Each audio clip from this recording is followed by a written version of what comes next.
really practical things that can help you these last couple of sessions. And of course, multi-factor is a really big one. And we're going to be talking about that over the course of the next 25 to 30 minutes or so. So we're going to have a little presentation, and there's going to be a little bit of time, as always, for some questions at the end if you have them.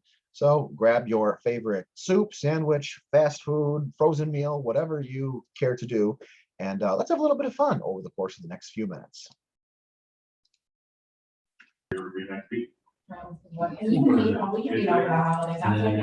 Again, a little bit about myself. I am Kevin Hayes. I am the Chief Information Security Officer here at Merit. Probably heard, if you've been to our other Lunch and Learn series, you probably heard all of this. But if you're new to this, again, I've been in cybersecurity and education and nonprofit for going on 20 years now. Pretty passionate about this, and really happy to take a lot of these cybersecurity concepts and apply them, directly to our nonprofit organizations or educational organizations, places where, we don't have a lot of money. We don't have a lot of expertise or talent, because we have to fight really hard for it. Things can be a political challenge in order for us to get certain things through, but there are ways. There are always ways, and we're going to be talking about some of those ways here today when it comes to multi-factor.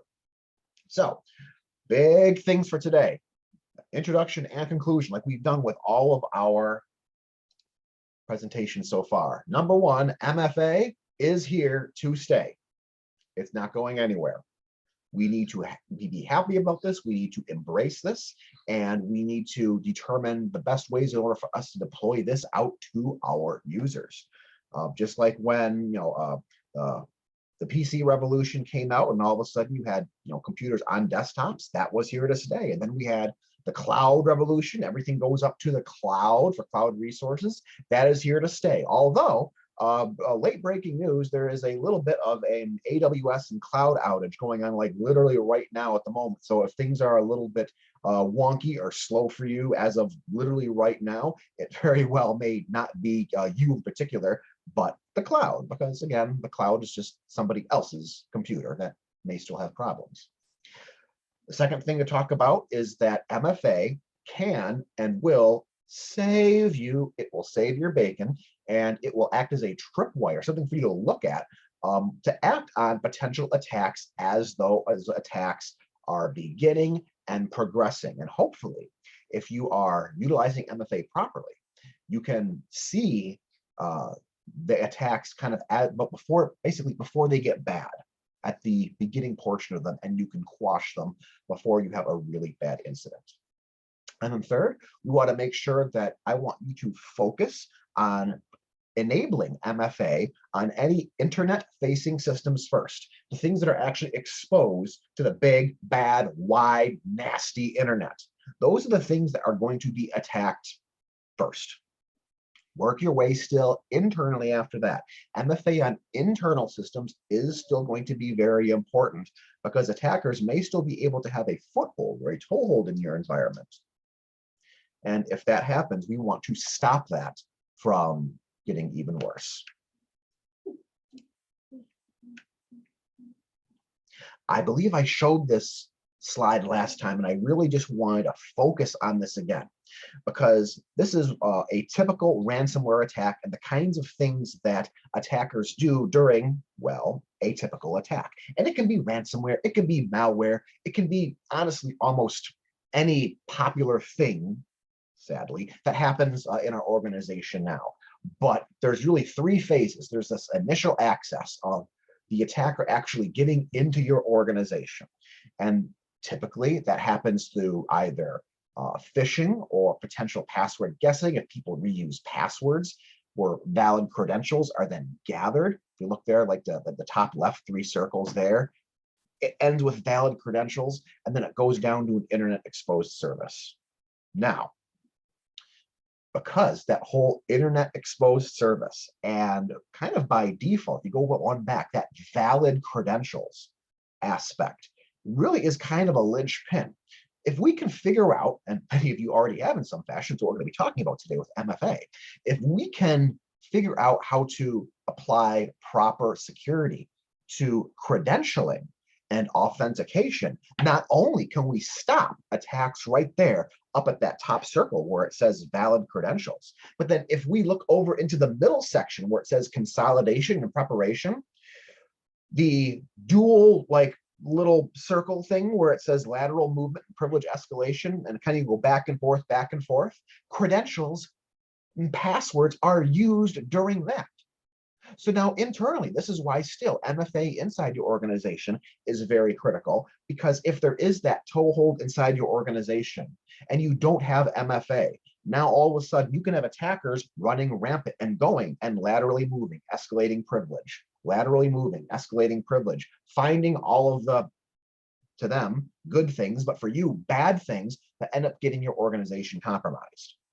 So this is why credentialing and authentication is really, really important. And this is why MFA is one of our 3 lunch and learn topics that we've been talking about, because it literally is that important.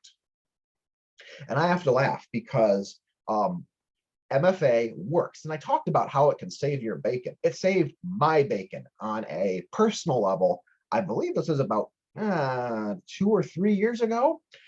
This was really funny. I purchased, I'm a nerd, I play computer games. I got a game called Guild Wars 2, and I literally played it for like 2 days and decided I didn't like it and I didn't want to play it anymore. So I just forgot about it. And even though I forgot about it, I was really good when I started it up, and I turned on MFA. So that when I wanted to go and log into that game, not only would it ask for a username and password, but then it would then ask me, type in a 6-digit token, type in something else that is attached to a physical thing that you have. And well, after the 2 days of playing the game, I'm like, this is boring. I'm not going to do it. But then several years later, I got this email to let me know that somehow, who knows how, my username and password were stolen. They were stolen, and the attackers tried to get into my computer game account. They could not. Not only was I protected via MFA, but then I received this email immediately letting me know, hey, guess what? Someone from China is trying to log into your account. Now, here I am thinking to myself, oh my goodness, I'm really happy that that this was the case. And I'll tell you what, I was also really happy that I used a unique password for this game, so I didn't have to worry about a password, password reuse. And maybe if I used my work password as the password I used to log into this game, like that, at that point, now you're talking about an attacker, if they're smart, being able to pivot around and find other things about me. But with MFA in place, I was saved. And chances are, if you have used MFA in the past, you may have gotten messages like this to your own personal or even work accounts, letting you know that there have been login attempts from places you don't realize, but because you have multi-factor turned on, it has saved you. Again, let me go back here to this slide. It saves you. Valid credentials and internet exposed services. That right there is where vast majority, 80–85% of the initial access attacks are going to begin from. Who wouldn't like to solve a problem that gets rid of 80–85% of your attacks? We all would. MFA works. And even me, the CISO, can get hacked. Now, again, credentials here are twofold. Mention that first little section of my, here we go, diagram here, that valid credentials in the initial access, right there. That can typically be done when attackers are going to enumerate your services, figure out if they can do anything more. Typically, they are going to access these internet-facing services, and it's going to be your email systems or your VPN. So that's kind of the initial access.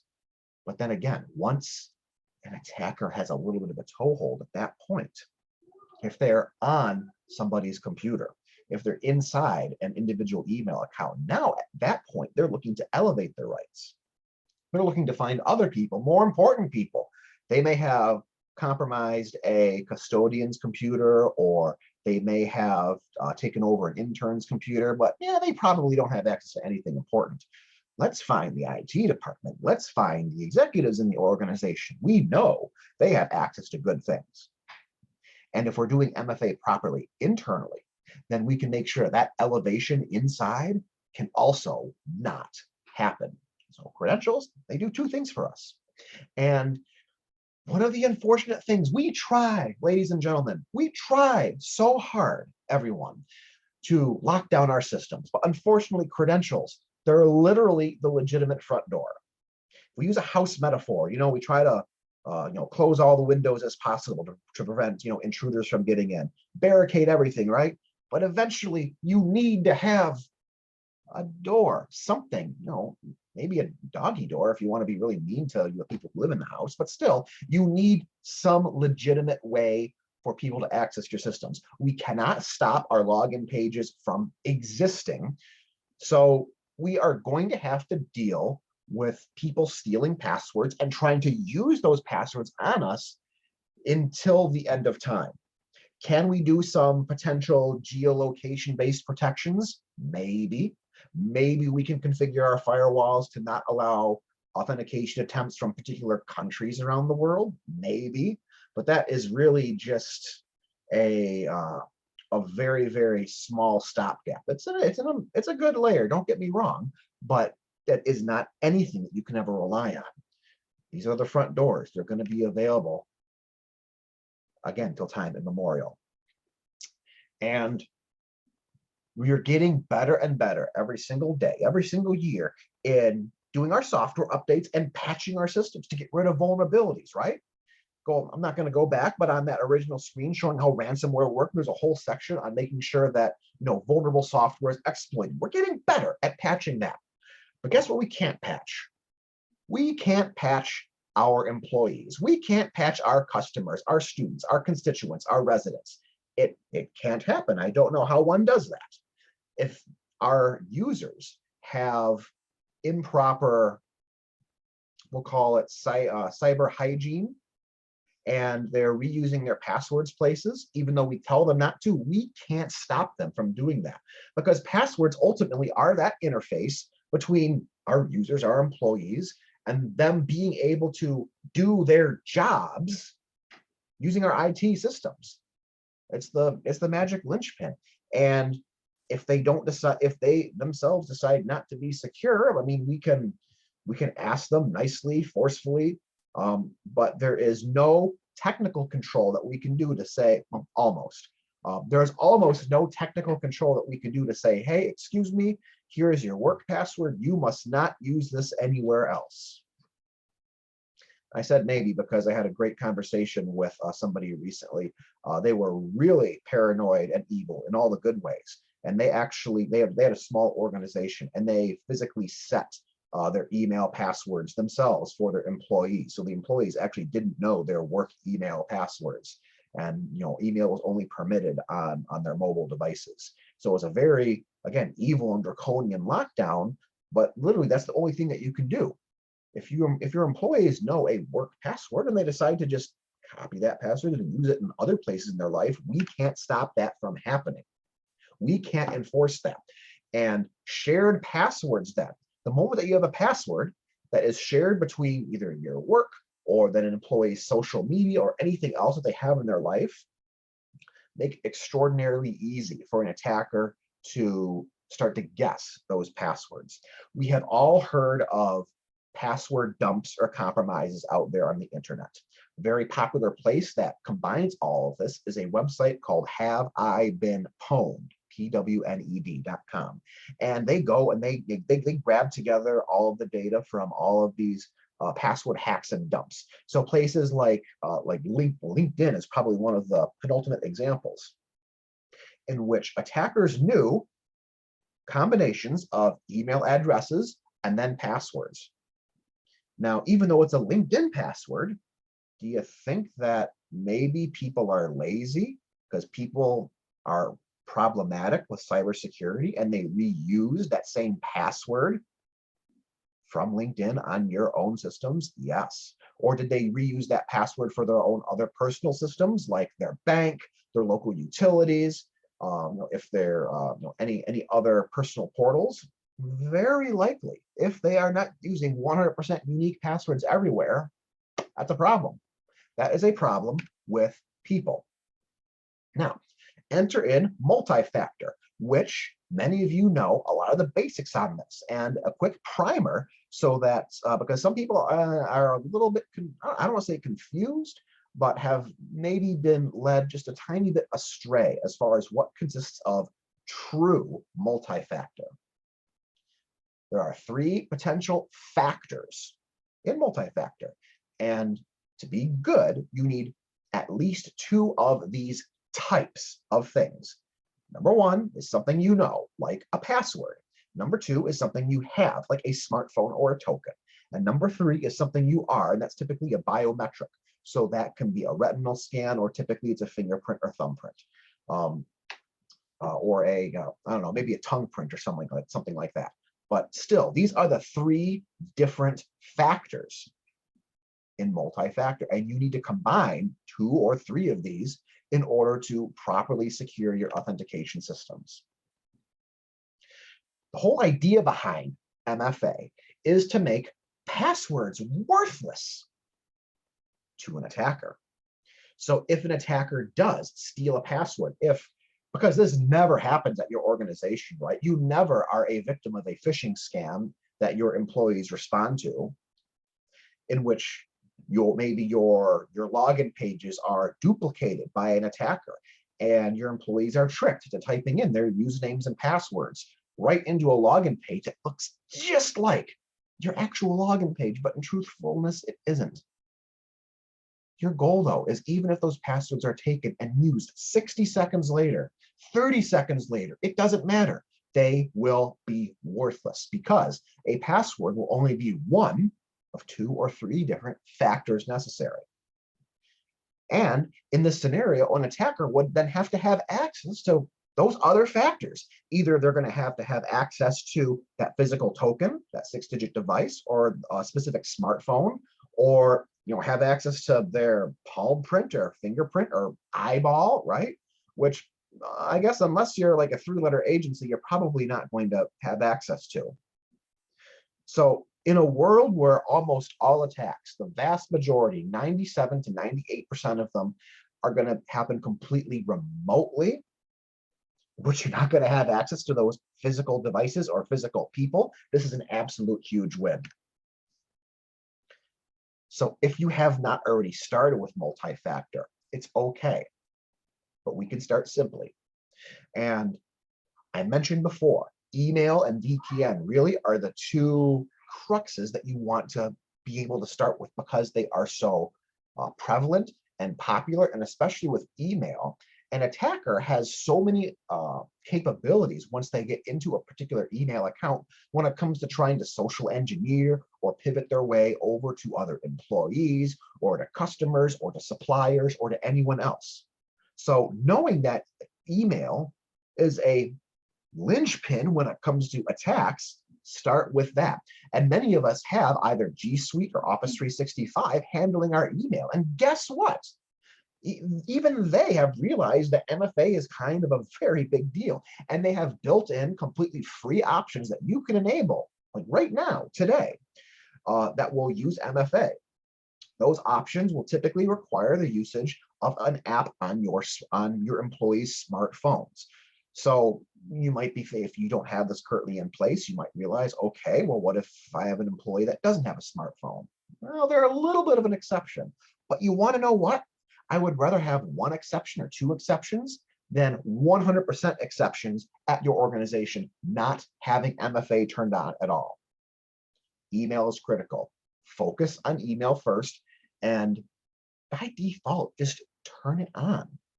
You can turn it on slowly on a couple of users first, but roll it out. Start in email.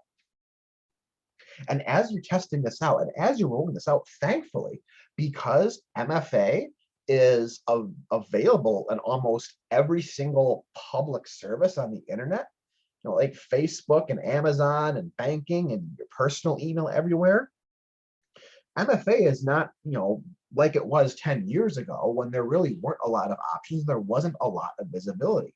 We're getting a lot of visibility right now, so much so that it's actually right now completely in the spotlight of a lot of cyber insurance carriers. You very likely have cyber insurance so that if you are attacked, you don't have to pay all of the money when it comes to a ransom or forensic response. It's insurance. They'll pay for it, with a caveat.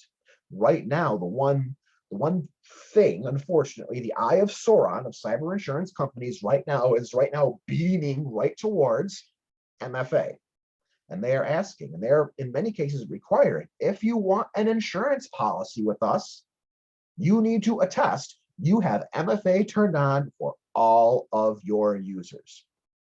If you do that, then we'll feel comfortable. You will be less risky enough for us to insure you. Otherwise, we do not want to insure you. And I know that there are organizations in our community that have lost their cyber insurance because they could not meet this requirement. So knowing that your leadership has a lot of exposure to this in their personal lives, and from a financial angle that it's really important to take care of, as you are rolling this out, make sure that your leadership and executives personally understand these concepts, how they continue to be important, and then work with their physical phones. Work with them to turn it on, MFA on their personal lives as well as at work, right? Use it on their devices. Give that happy white glove service to them so that they can champion your efforts when it comes to making sure that MFA is turned on throughout your entire organization. Because that really is the key. Once you have turned on email, you have the buy-in from your executive team.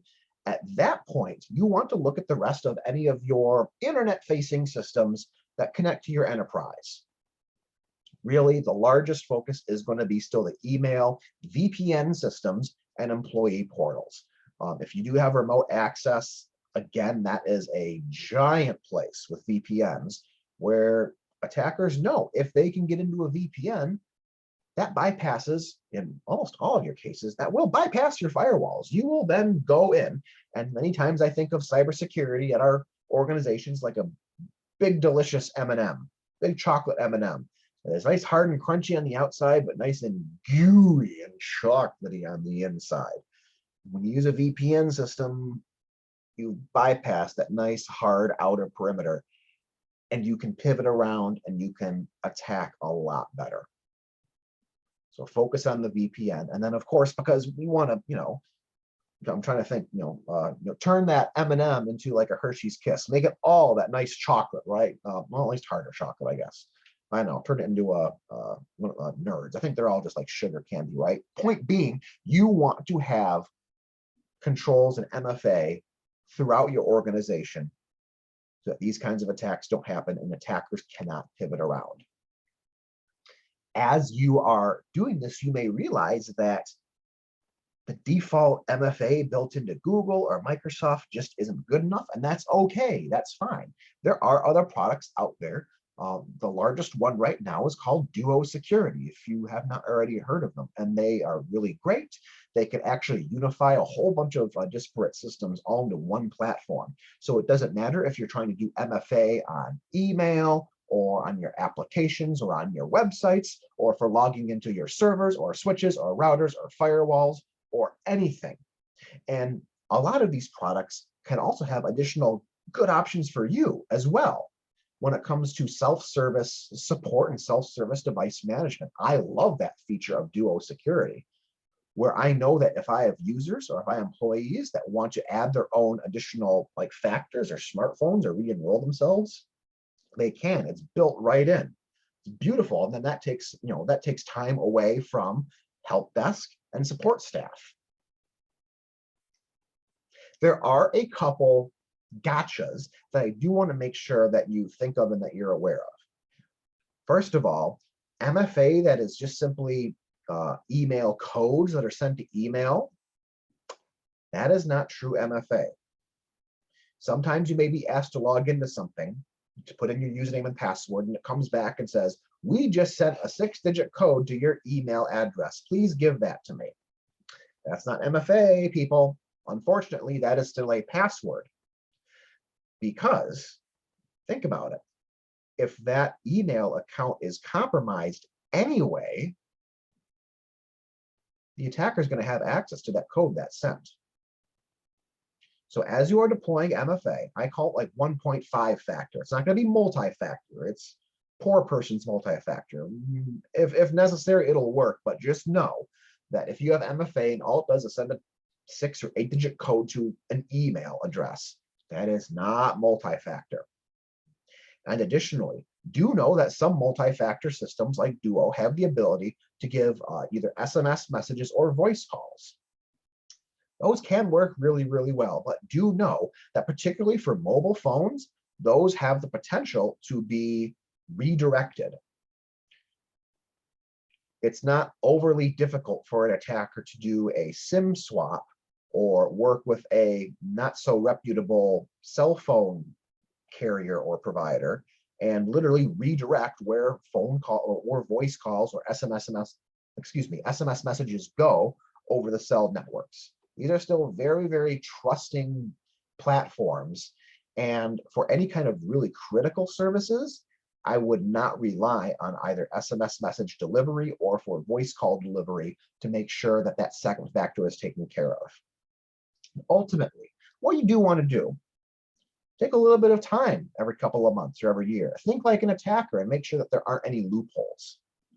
I unfortunately myself made a loophole many years ago. I actually forgot to put multi-factor on a portion of our VPN system. I had it everywhere else, but I didn't think as critically like an attacker. And of course, attackers like nature and erosion, they will be beating on us until the end of time. And eventually they found this loophole. They found this VPN system that I didn't think anyone important would be using. And from there, they were able to get in. We had an exception in place that multi-factor didn't have to be turned on if you use the VPN for internal systems. So then we had another minor attack. Think like an attacker, and especially if you're utilizing any kind of password recovery features where they could be compromised as well.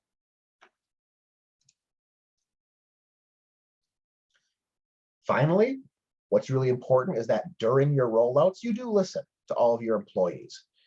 Find out what works, what doesn't work. You want to help them through this process. If you don't already have MFA in place, it can be a really big paradigm shift for them. It can be a really big change and a little bit harder to accept. You know, people may have been doing something for literally decades, and now you are throwing a big wrench into that works.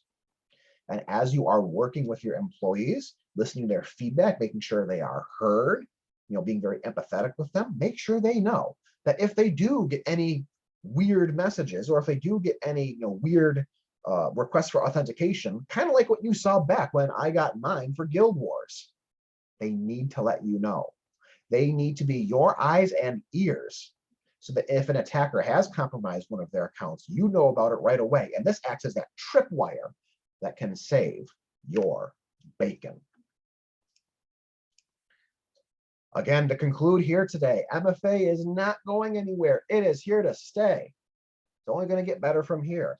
And as I just mentioned, MFA will save you. It will prevent attacks from happening. It will prevent you from going into completely miserable incidents or disaster kind of situations. And as long as you continue to focus on protecting any internet-facing system, particularly email and VPN, but then don't forget about things internally, work your way internal after that. Protect all of your things with MFA, because at that point, your staff and your employees will be very used to the MFA process.